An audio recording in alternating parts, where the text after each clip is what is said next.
war. War never changes. Actually, war changes a lot. I first played Fallout 3 probably around the time I was 4 to 5. I can't really remember, but what I do remember is my cousin gave me a copy for the Xbox 360, and on the ride home from his house, I sat in the back seat of my parents' car, ogling at the green clanker on the front of the case. I don't know, something about the prosthetic looking eye on this Brotherhood of Steel member really enthralled me. And to be quite frank, I don't really remember much from my early years with Fallout 3 on the account of me being a fresh bag of meat. But what I do remember is that I remember Fallout 3.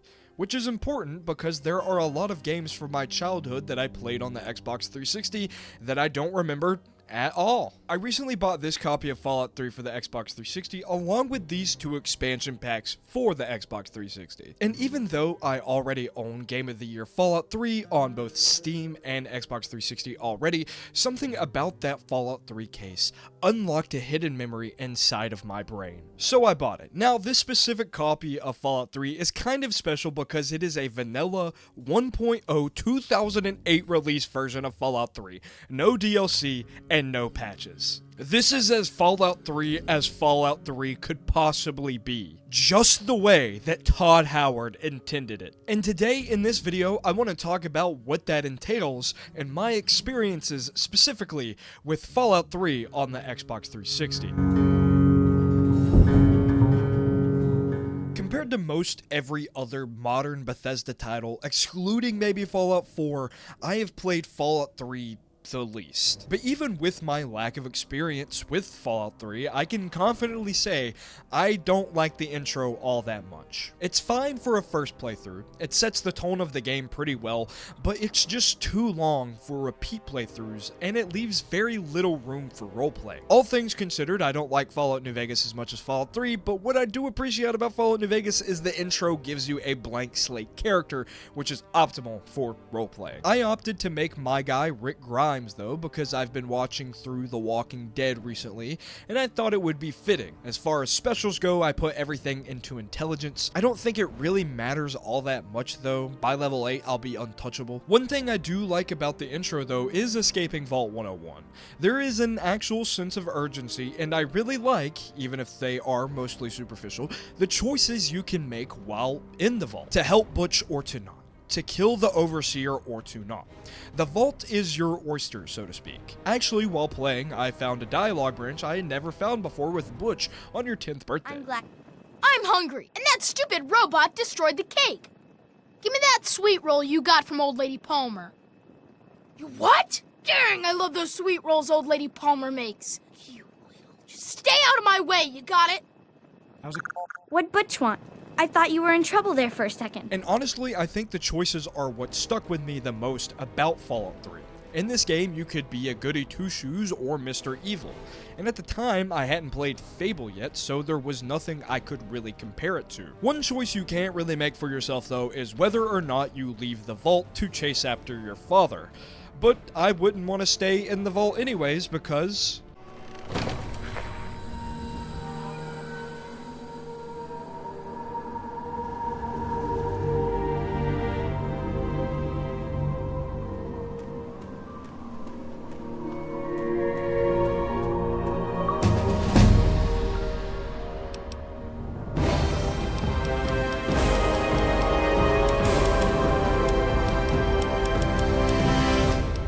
that world reveal is just too good.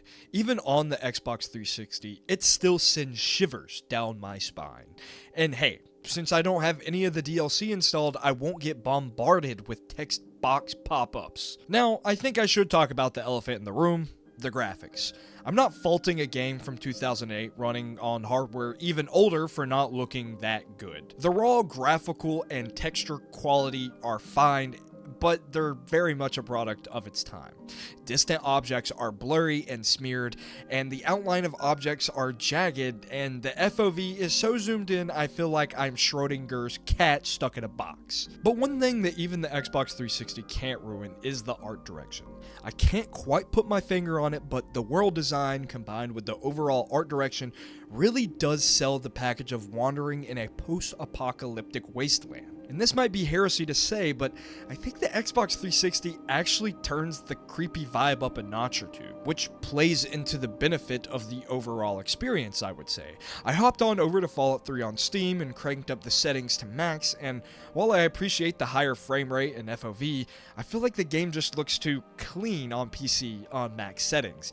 It feels like the game was meant to be played on a shitty rig. Now that could just be a byproduct of the game literally being made with consoles in mind, but we're not going to talk about that here, okay? Before I made my way to Megaton, I wanted to farm some XP. So I sauntered on over to the Super Duper Mart and got my first real taste of combat on this 10-plus-year-old controller, and it's not great. The dead zones feel wrong, and Fallout 3 generally has this weird input delay that's hard to explain. Fallout 3 plays like a Morrowind mod that added guns, and that's why I've always preferred melee builds in Fallout 3, honestly. As much as I hate on Fallout 4, it did get the gunplay right. It is a very good first-person shooter. That does make up for the jank fest that is gunplay. Even though it kind of defeats the purpose of it being an FPS, it just is definitively Fallout. The cinematic kill cams you get for VATS remind me a lot of Skyrim's ranged kill cams, and I bet Fallout 3 was the inspiration for the kill cams in Skyrim. Although, weirdly enough, and I talked about this in a video a couple weeks ago, the ranged kill cams weren't actually added into Skyrim until patch 1.5. Inside of the Super Duper Mart is really dark, which isn't a problem I had on the PC, so I'm guessing that the Xbox 360 port is just really dark. But I did discover that the sneak in Fallout 3 is really OP. I've never used it, but like you can shoot a gun in this small building and none of the raiders will even bat an eye. I was having a lot of fun raiding this place, grabbing some stim packs and some ammo until I experienced this game-breaking glitch. My controller disconnected and it completely froze my Xbox. Now at first I thought that my controller pack had somehow gotten loose, but no it didn't, because I could not recreate the controller disconnecting even by smashing it against my forehead. Which means that something about Fallout 3 shut my controller off and crashed my Xbox. And for the life of me, I couldn't find anyone else on the internet documenting this phenomenon. So for all intents and purposes, I think that I might be the one and only person to ever experience this, and I caught it on camera. And I thought this was going to be a prevalent problem throughout my recording sessions, but it never happened again, thankfully. Looking back at the footage now, though, it seems as though that VATS was, like, breaking too. Maybe foreshadowing what was to come, but also that could just be a stretch. After that crash, I decided that I was going to bag this recording session up and probably vault the video for a long time. And then something happened. After laying down for bed with my girlfriend and watching some Walking Dead, I started having visions play in my head. And those visions were Fallout 3 on the Xbox 360. Something about the gritty landscape of the Xbox 360 version of Fallout 3 got its damn hooks in me again. I can't believe I'm addicted to Fallout 3. I just spit everywhere. So after I woke up the next day, I turned the Xbox 360 back on and hit that big recording button on OBS. And I continued playing. I didn't check to see where my last autosave was before the crash. Luckily, it wasn't too far back. I mean, it sucks I had to clear out the raiders in the Super Duper Mart again, but it's fine. I've lost more save data from Morrowind due to its lack of autosaves, and I survived that, so I think I'll be fine. After I left the Super Duper Mart, I found a little boy running off into the distance, so obviously I hawked him down at 25 frames per second, and he tells me about his father and a town and how they were overrun by monsters. I agreed to help him, and I found that the monsters he was talking about are ants. But not just any ants, ants that breathe fire.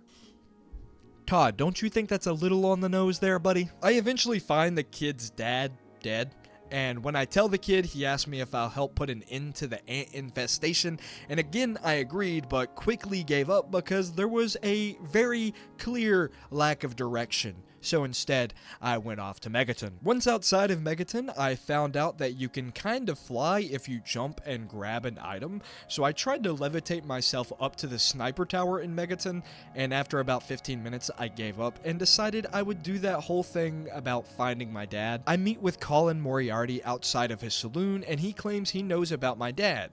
Then he tries to extort me for caps. What upsets me about this is you can sweet talk almost anyone, but this guy, you can't. So instead, I opt to pickpocket his key, which loses me karma. Then I use that key to open his cupboard so I can obtain the passcode to his terminal, which loses me more karma. And then once I open his terminal, I again lose even more karma. Now, I know that this specifically isn't a problem with Fallout 3 on the Xbox 360, but I just need to talk about it. Colin Moriarty is written as a douchebag bad guy. I shouldn't be punished for not allowing him to extort me on information about my father. So what if I open a man's terminal who's literally trying to scam me? Let me guess, Todd Howard, there's a secret ending where if I spread my cheeks and let him stick the tip in, I'll get good karma. The terminal says that Colin told Father James about Three Dog, which is a guy that owns a radio station, and Father James left pretty much right after that, so I guess we're going off to Three Dog. Before I leave, I have a conversation with Mr. Burke here. Now, usually I would comply with his shenanigans and blow up Megaton, but today is not the day for that. I tell Lucas Sims that this weird man is trying to blow up his town with this bomb, and yeah, I basically just led him to his death so I could get his house key, because I wanted to get to the roof of his house. Also, I wanted his sheriff coat, because I'm literally Rick Grimes. Joseph, why did you want to get on top of Lucas Sims' house, though? This is why.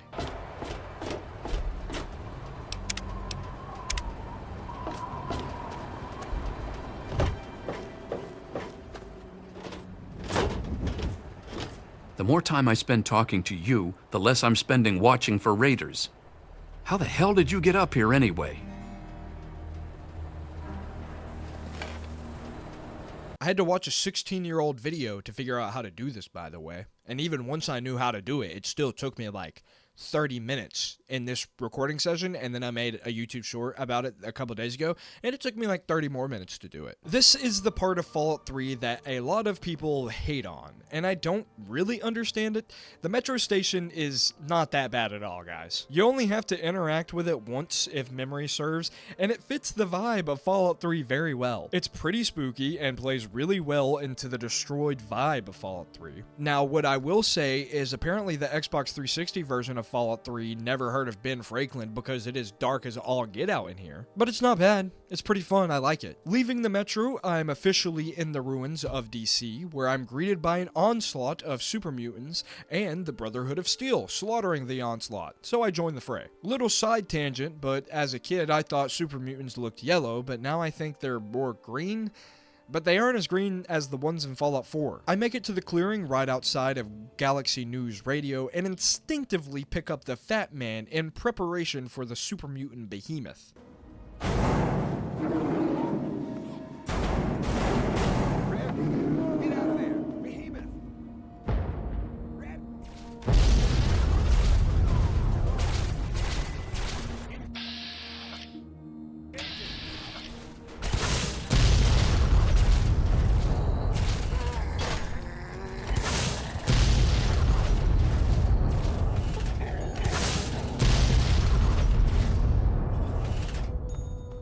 I'm actually surprised the Fat Man doesn't tank the frame rate into a single digits. Hey, did you know that super mutant behemoths are a product of the East Coast variant of the FEV? And those infected with that strain grow in physical size over time, but seemingly as a result lose intelligence? I didn't know that, so I looked it up while writing the script because I was curious about it, and I'm pleasantly surprised about the lore of Fallout 3.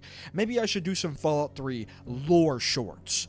Let me know down in the comment section below. After the behemoth is dealt with, I talk to Three Dog, and he starts talking to me about the good fight. And I basically say, hey pal, I need to find my dad. Can you tell me where he is? If you'd seen him, please, maybe if you'll tell me, I would really like that. And he does. Usually you'd have to do a quest to fix the Galaxy News Radio station, but I passed a speech check to get out of it, which is pretty cool, I think.